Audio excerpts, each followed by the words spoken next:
नमस्ते। यतिखेर म जापानको नारा स्थित छु। यो चाहिँ पछाडि चाहिँ पुरै जराहरू पनि देख्न सक्नुहुन्छ।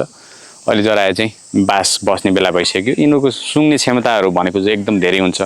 मान्छेको भन्दा चाहिँ धेरै गुणा अलि माथि नै हुन्छ। धेरै मस्त यिनीहरूले चाहिँ तपाईँले चाहिँ केही खानेकुरा ल्याउनु भएको छ भने चाहिँ यसले चाहिँ पहिले थाहा पाउँछ के जराहरूले चाहिँ यतादेखि पुरै हिँडेको छ हैन। बच्चाहरूले दुध खाइराखेको छन् हैन।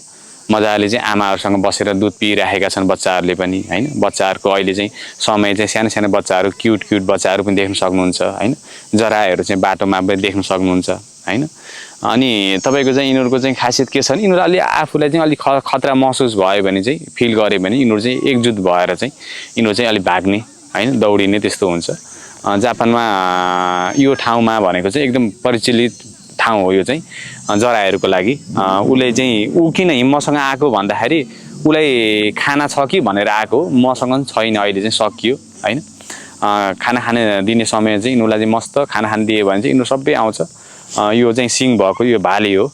यसको चाहिँ जाडो महिनामा सिङहरू पनि काटिन्छ। जाडो महिनामा यिनीहरूको चाहिँ पुरै कपालको यो जुन भनौँ न बालहरू पुरै झरेको हुन्छ। झर्छ पनि, बालहरू झर्छ। जाडो महिना आउनु पनि बाँकी छ। यो चाहिँ धब्बा देख्न सक्नुहुन्छ। यो चाहिँ मृग होला जस्तो लाग्छ। जराए भनिन्छ। अब जराहरूको पनि धेरै प्रजातिहरू हुन्छन्। अब जराए यो के हो मृग के हो भन्ने कुरा पनि ठ्याक्कै छुटाउन नसकिने हैन। त्यति ज्ञान पनि छैन।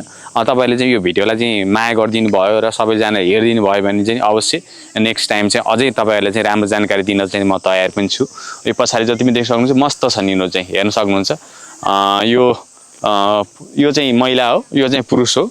यो पुरुष कति वर्षको भयो भनेर चाहिँ यो बुझ्न पनि सकिन्छ, हामीले जान्न पनि सकिन्छ।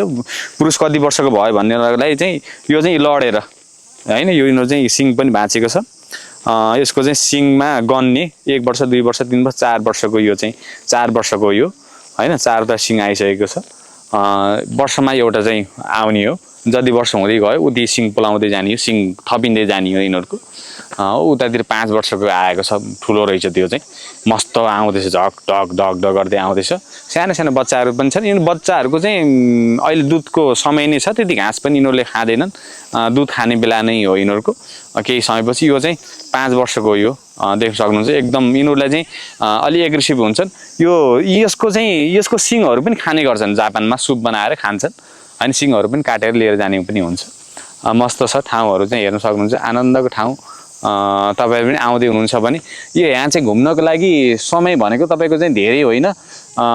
बिहान चाहिँ नआउनु, दिउँसो तपाईको चाहिँ 5 बजेपछि चाहिँ यो समय चाहिँ अहिलेको समयमा चाहिँ 5 बजेपछि चाहिँ एकदम राम्रो हुन्छ। गर्मी पनि ठ्याक्कै घाम पनि अस्ताएको हुन्छ। यो समयमा तपाईँ यहाँ आउनुभयो भने अझै राम्रो हुन्छ है। घुम्नको लागि अझै राम्रो हुन्छ। यो चाहिँ आइराखेको छ भाले चाहिँ झगल गर्दै आएको छ। ल थ्याङ्क यू सो मच। धेरै धेरै धन्यवाद छ। ल ओके बाई।